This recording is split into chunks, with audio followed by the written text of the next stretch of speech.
Ladies and gentlemen, thank you for standing by and welcome to the Photronics third quarter full year 2020 earnings conference call. At this time, all participants are in a listen-only mode. After the speaker's presentation, there will be a question-and-answer session. To ask a question during this session, you need to press star one on your telephone. Please be advised that today's conference is being recorded Thursday, August 27, 2020. If you require any further assistance, please press star zero. And I would now like to hand the conference over to your speaker today, Troy Dewar, Vice President of Investor Relations. Thank you, and please go ahead, sir. Thank you, Chris. Good morning, everyone. Welcome to our review of Photronics 2020 third quarter financial results. Joining me this morning are Peter Kirlin, our Chief Executive Officer, John Jordan, our Chief Financial Officer, and Chris Progler, our Chief Technology Officer. The press release we issued earlier this morning, along with the presentation material which accompanies our remarks, are available on the Investor Relations section of our webpage. Comments made by any participant on today's call may include forward-looking statements that include such words as anticipate, believe, estimate, expect, forecast, in our view.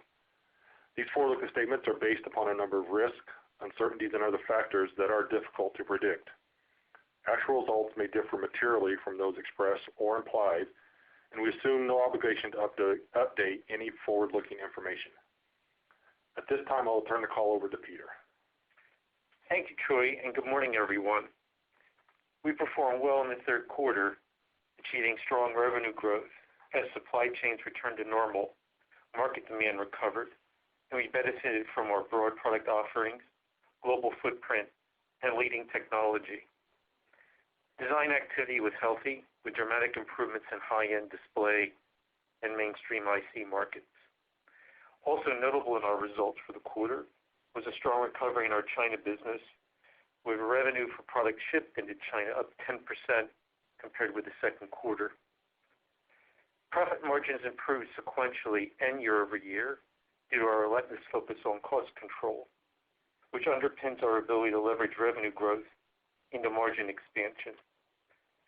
Our China operations were profitable for the first time this quarter. Given the size of our investment, this is a very significant milestone for Photronics. Consolidated operating margins were 12.6% and earnings were 17 cents per share. We added to our cash balance during the quarter, fortifying our financial position. We operate in a capital-intensive business that requires significant investment to support growth. As our China operations are well on their way to full utilization, we are actively engaged with customers to obtain long-term purchase agreements to provide support for incremental investments.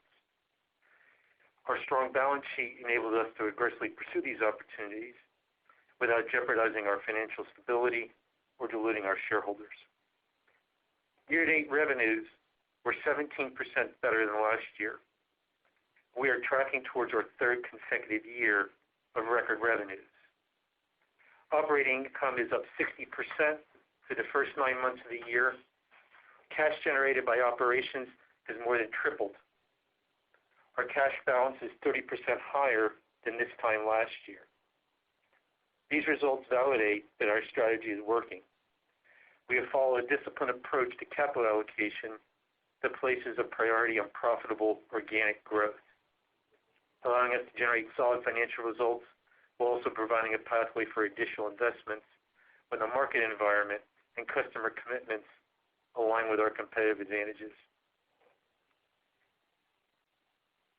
As semiconductor producers and capital equipment suppliers have reported the results for the second calendar quarter, it is abundantly clear that exposure to China is increasingly important. This is because the Chinese customers are investing aggressively, and it is readily apparent that Beijing's reaction to the ongoing trade discussions with the U.S. is to accelerate their efforts to become self-sufficient. Escalating capital investments generates capacity, which in turn creates an environment that is rich in new designs, spurring photomask demand.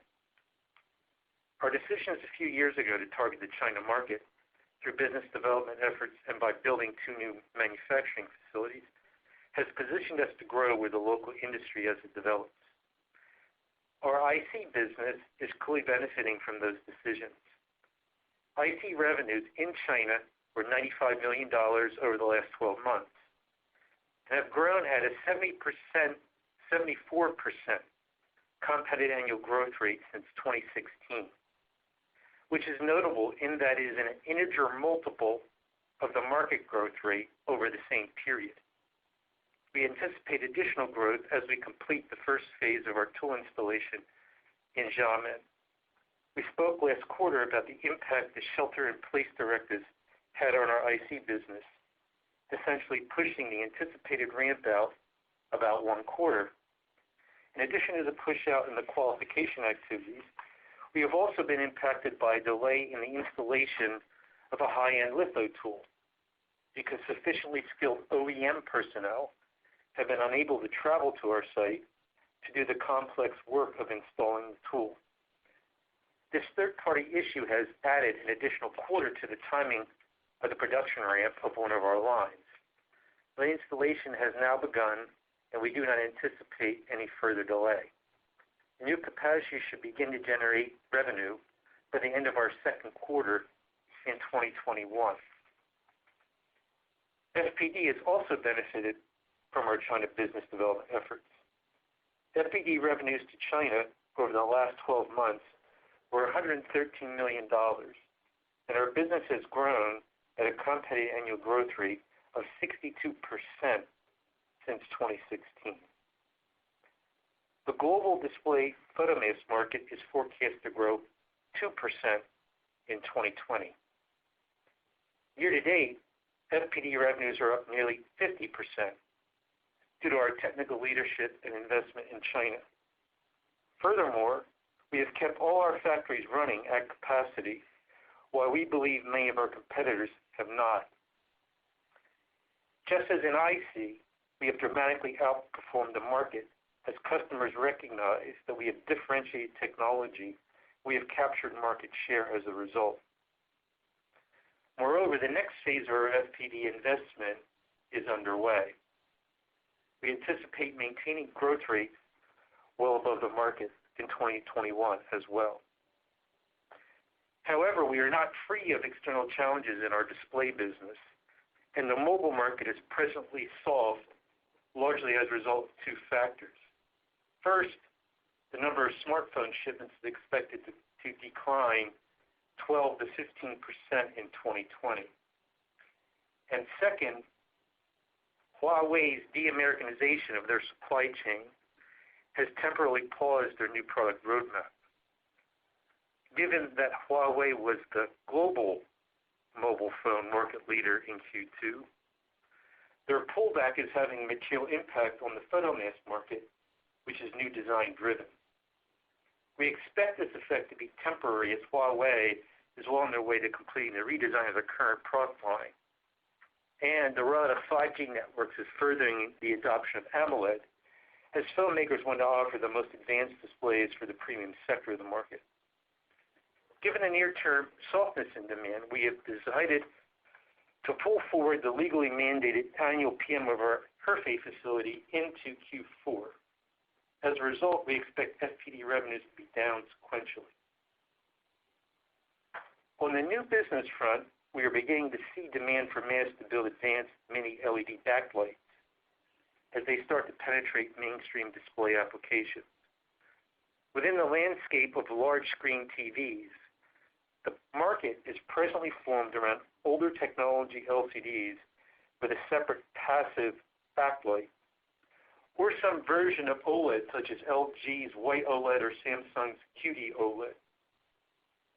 The emergence of active matrix mini LED backlit LCD displays sits between these 2 technologies and enables traditional LCD displays to offer visual performance similar to OLED TVs. The industry is in the very early stages of the commercialization of mini and the related micro LED displays, but there is little doubt that these technologies will find their niche in the rapidly expanding solid-state display marketplace. This is yet another example of the increased need for photomasks to support a plethora of innovative new products in the display space. Given our position as the market and technology leader, customers are increasingly turning to Photronics to support the development of new display products and/or technology. During the quarter, we took another step to strengthen our company as we announced that Daniel Liao will be joining our board of directors. Daniel brings a wealth of relevant experience. His knowledge of the semiconductor industry, principally with Lam Research Corporation, where he still serves as senior advisor, plus his experience with technology development operations, will be tremendous value to our board. With his appointment, we now have 7 board members, including 4 independent directors. We've made improvements to our corporate governance over the last few years, addressing diversity and tenure.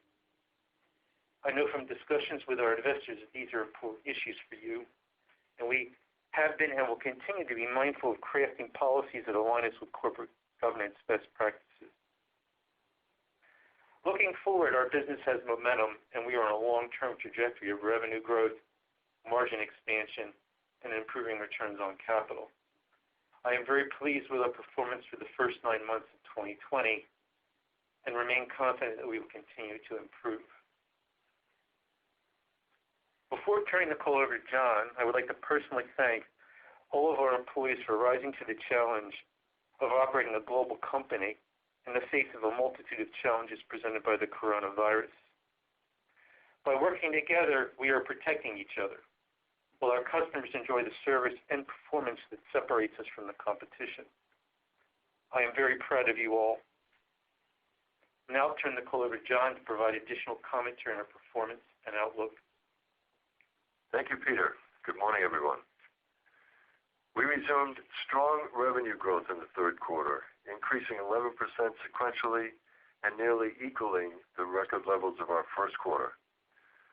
Revenue of $157.9 million was 14% better than same quarter last year, the 12th consecutive time we have achieved year-over-year revenue growth. During our second quarter call, we reported that demand trends were continuing to improve. As the third quarter progressed, that improvement manifested in strong order and revenue growth. Many of the supply chains that were initially impacted by the shelter-in-place mandates returned to normal, and end market demand mostly recovered. IC revenue improved to $108.7 million, 12% better than second quarter due to strong mainstream demand, driven by a recovery in foundry logic in Asia. High-end IC was essentially flat. Looking forward, while we do see signs of stable to improving underlying demand trends across many markets, the latest Department of Commerce announcement of restrictions against Huawei creates an additional level of uncertainty across the supply chain.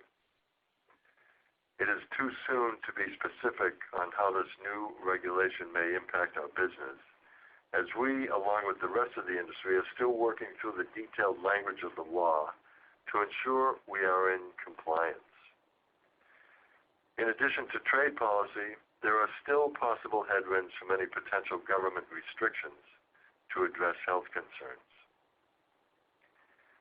FPD revenue improved to $49.2 million, up 7% sequentially and 30% compared with last year, driven by increased demand from our targeted high-end sectors. G10.5 Plus demand nearly doubled from very low second quarter levels that were limited by shelter-in-place edicts.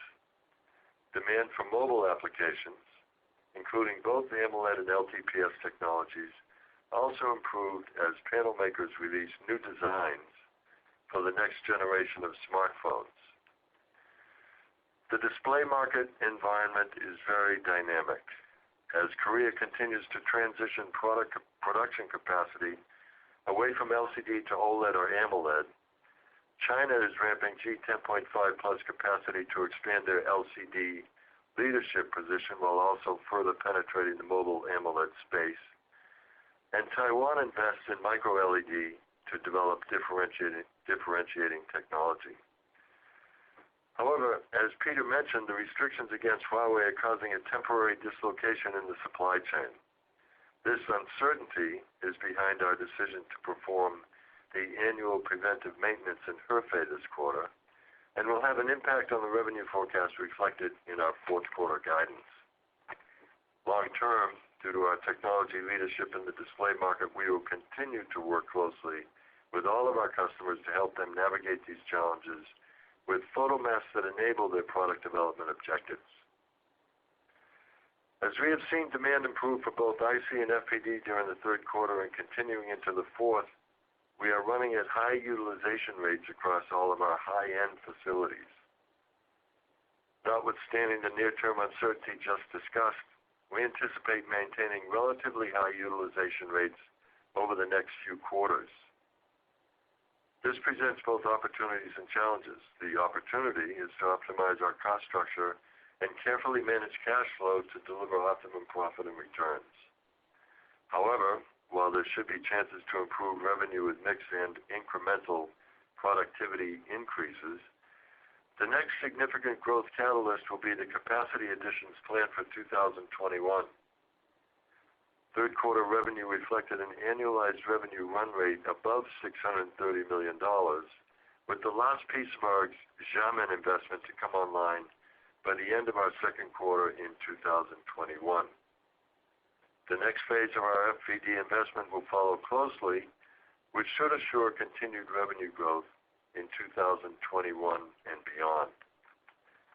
Gross margin improved to 23.9% in the quarter, and operating margin expanded to 12.6%, as operating leverage and cost management allowed us to grow the bottom line more quickly than the top line, and China operations made a $1 million positive contribution to operating profit. Looking forward to fiscal 2021, we expect to continue making progress toward our 15% operating margin target, which will require our usual resolute focus on cost reduction, always of primary importance. Below the operating line, other expense of $2.1 million included interest expense and the primarily unrealized effect of the remeasurement of U.S. dollar-denominated balance sheet items of our foreign subsidiaries. Tax provision and non-controlling interest were in line with expectations, resulting in 17 cents per diluted share for the quarter. Our cash balance increased $23 million during the quarter. We generated nearly $17 million in cash from operating activities and received a $10 million capital contribution from our JV partner as part of the funding of our upcoming Xiamen investment. Capital expenditures in the quarter were $7 million. Total debt at quarter end was $53 million, and net cash was $208 million. We have revised our forecast of total CapEx for the year to $80 million due to changes in the timing of cash payments for certain tools. As always, we have some flexibility on exact timing of CapEx to allow us to respond to changing market conditions. Our financial position remains strong, with sufficient liquidity and manageable debt. The business is a strong cash generator, and the combination of our disciplined working capital management and financially strong customer base mitigate collectibility risk. When we determine that the uncertainty brought on by the coronavirus and the geopolitical situation has subsided, we will consider revisiting the share repurchase decision to reinitiate that return of cash to shareholders. Before I provide fourth quarter guidance, I'll remind you that our visibility is always limited, as our backlog is typically only 1 to 3 weeks, and demand for some of our products is inherently uneven and difficult to predict. Additionally, the ASPs for high-end mask sets are high, and as this segment of the business grows, a relatively low number of high-end orders can have a significant impact on our quarterly revenue and earnings. Geopolitical risk related to government actions to address health concerns or trade policy may have an impact on our operations, the operations of our customers or suppliers, or end market demand, resulting in an adverse impact on our industry and therefore our results. I will also point out that our fourth quarter has one less day than the third quarter and 5 fewer days than the fourth quarter of last year. Given those caveats, we expect fourth quarter revenue to be in the range of $148 to $158 million. There are signs of strong end market demand across both IC and FPD. However, there's also uncertainty related to new U.S. trade policy regulations that may likely soften demand during the quarter. And as we discussed, we are also planning an annual PM in Hefei. Based on our revenue expectation and our current operating model, we estimate earnings for the fourth quarter to be in the range of 12 to 19 cents per diluted share. We are pleased with our performance for the first 9 months of 2020. Our market-leading position and financial strength have enabled us to navigate the challenging environment over the last few quarters, and we believe will help us continue to outperform the market going forward. I will now turn the call over to the operator for your questions.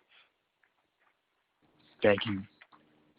And as a reminder, ladies and gentlemen, to ask a question, you need to press star one on your telephone. To withdraw your question, please press the pound key. Please stand by while we compile the Q&A roster. And our first question comes from the line of Tom Diffely with D.A. Davidson. Your line is now open. Yeah, good morning. Thanks for taking the question. Peter, first on Huawei and the disruptions there. Did you see any disruptions during the quarter, or is this all projected potential disruptions in the fiscal fourth quarter? Yeah, we really started to see the effect in the last month of the quarter. Right, we're seeing it now. We think it will be behind us. It will be behind us, as we exit the quarter, maybe a little sooner. So it's about a quarter dislocation spread, 1/3 over Q3 and 2/3 into Q4, the way we see it. But we don't have complete clarity. We don't have complete clarity on what's happening there. Okay, and then maybe just a clarification. It sounds like the Huawei panel issue is with the handsets, but I was under the impression that the Hefei facility Gen 10.5 was much more on the TV side of the business. So maybe you could square those two items. Yeah. So if you look at the focus of Hefei, yeah, it is large panels, but we also build a lot of semi-critical and non-critical AMOLED layers, layers there. So, and we move our FPD business, around our global footprint to maximize our revenue and profit. Right. As you know, we've been running at capacity, and that includes Q2 when our revenue dropped to $46 million. The reason the revenue dropped was the mix of product, even though all the factories were sitting full. So the way we see the business normally, so if you look at our facilities, we don't PM all of them every year. We don't do that. But we do PM all our factories in Asia that sit in science parks, because generally those PMs are mandated by the science park or the government. So this is an activity that normally we do in December when demand is at a nadir, or at a minimum rather, not a nadir, but at a minimum in our markets, given the annual cardiogram of the end market demands. So we've pulled the mandated PM in Hefei forward a quarter, because we believe this quarter will be the quarter where the demand profile for the industry is at its minimum. Okay. So anyway, that's why we're doing it. we'd like to get it out of the way when the market is, weakest. Okay, is that typically a 1 to 2 week event? Yeah, it's about everything will be turned off. It varies, but in the way the government requires us to do it, everything will be turned off cold for 4 days, and the re-warm up takes 2 to 3. So we lose about a week's worth of output in China as a result of the PM. Okay. And the PM in Xiamen for the year has already been done, earlier in the year. So again, we try to make adjustments, or we try to time these things so that they have minimum impact on revenue and profit. Okay, no, that makes sense. And then moving over to the mainstream business, the strength that you saw, was that pent-up demand from closures in the first calendar quarter, or do you think it reflected what kind of the end market natural run rate is? No, I think I think the snapback in the mainstream, largely was driven in China, and it was a snapback related to what we didn't see in the second quarter. So the business in Q3, there was the normal tone plus some additional demand that we would have seen in our fiscal Q2. Okay, that makes sense. And then, John, final question here. When you look at your comments about expanding margins, is that just your ongoing cost control efforts, or is there something product or mix related that would help you expand margins as well?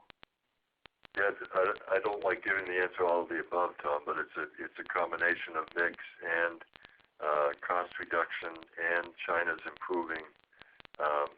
China's improving revenue and margin performance. Okay, thanks. I'll hop back in the queue. Thank you. And our next question comes from the line of Patrick O with Stifel. Your line is now open. Thank you very much. Maybe just following off of Tom's question regarding the market environment. Peter posted very strong results in the third quarter, talked about the demand trends. Did you see any potential pull-ins that may have come out of the October quarter? Because traditionally your October quarter is your strongest quarter of the year. So I'm just wondering whether you saw any of those dynamics that might have, boosted 3Q, but maybe at the expense of 4Q. No, in fact, we did not. So, we think our fourth quarter, the demand we'll see is maybe indigenous is the right words to use. We do expect to see the mobile market, unlike a typical year, pick up sequentially Q4 to Q1. Likewise, if you look at the market forecast, the same phenomena is projected, for the TV market. It's a very, the FPD market is very dynamic and very fluid right now. Right, Korea is turning off, as you know, effectively all their G8.5 LCD capacity, turning it off. It's being shifted, and the first business for that shift, in fact, we expect to see in the current quarter, at least as far as our, one customer is concerned, the shift from LCD to OLED will begin, QD OLED in the current quarter. So we see a bunch of LCD capacity coming offline, shifting into OLED capacity in Korea, That's one dynamic under our feet. Another dynamic under our feet, is the bottoming of the demand for mobile displays. The third dynamic underneath our feet right now is the continually turning of the screw of the trade war between the U.S. and China, specifically as it impacts, Huawei. And I'll say it again, right? Huawei is not the same, household name as Samsung or Apple, but they were the global, not Chinese, but the global market leader in mobile handsets in the second quarter of the year. So you dislocate their product roadmap, and it's going to rattle through the business. So anyways, all three of those factors are moving, and they are not reflective of typical seasonality.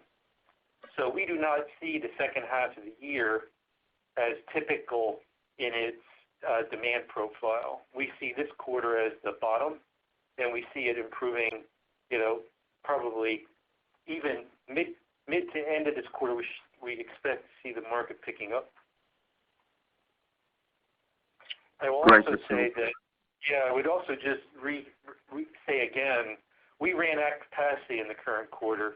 We believe if you take the blend of what the competitors saw, we think they were running at about 70% utilization in the current quarter, with the market worsening. So,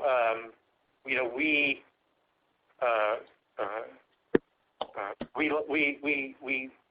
are pleased with how we're doing. Fair enough.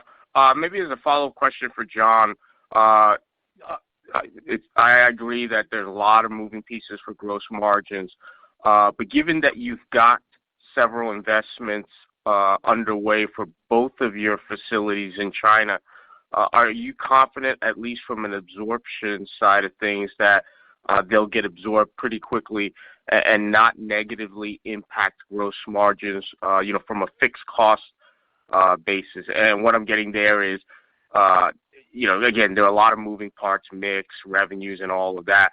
But do you feel confident that the demand prospects will help absorb the new fixed costs that are coming in over the next few quarters? Yeah, Patrick, and keep in mind those new fixed costs are coming in a couple of quarters hence.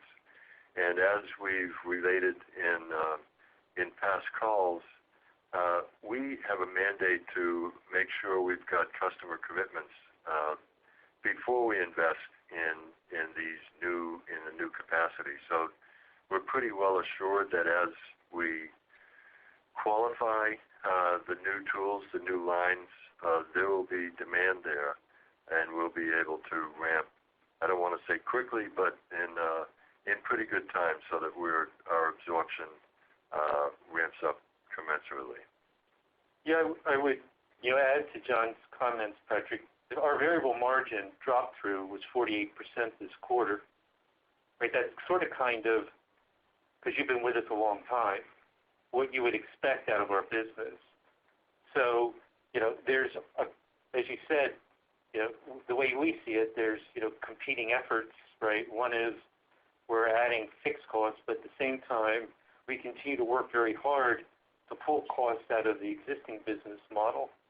And as I said in my prepared remarks, we had positive operating income out of the combined China operations for the first time, period.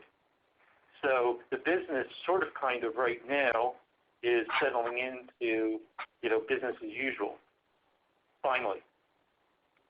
So, we expect it to perform like it has historically as we layer on revenues on the top line. I think we're through the knothole. Great, thank you. Thank you. And ladies and gentlemen, this does conclude today's questions and answer at this time. Actually, I do have one question from the line of Gus Richards with Northland. Your line is now open. Yes, thanks for taking the question, squeezing me in. In terms of the mature IC market. How has pricing in that market been? Is it still on its normal trajectory, or are you seeing any changes? Yeah, no, it's pretty much on its normal trajectory. As we described now, reinforced, the snapback in the mainstream was really foundry logic in Asia. Pricing in that market is really pretty stable. Yeah, there's really nothing out of the ordinary in the mainstream business. Okay, and then in terms of startup activity in China, are you seeing any impact from new companies forming to quote-unquote de-Americanize Chinese products? I think, I mentioned, guys, mentioned Huawei, earlier. We don't really have a first-order effect from Huawei at all. What we see is how what Huawei buys affects our customers. Right? That's where we see the de-Americanization in the shift in the business in either the semiconductor suppliers that we're selling to. In fact, one of the reasons we see a snapback in our IC business is the de-Americanization of the Huawei supply chain, because the ICs are being replaced, but the displays are still the same, right, in the phones. So, our customers still see us in China as enabling, their mission in life.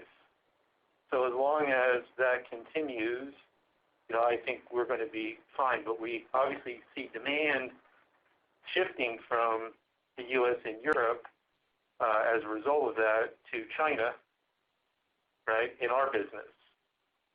That's how the de-Americanization is presently impacting us.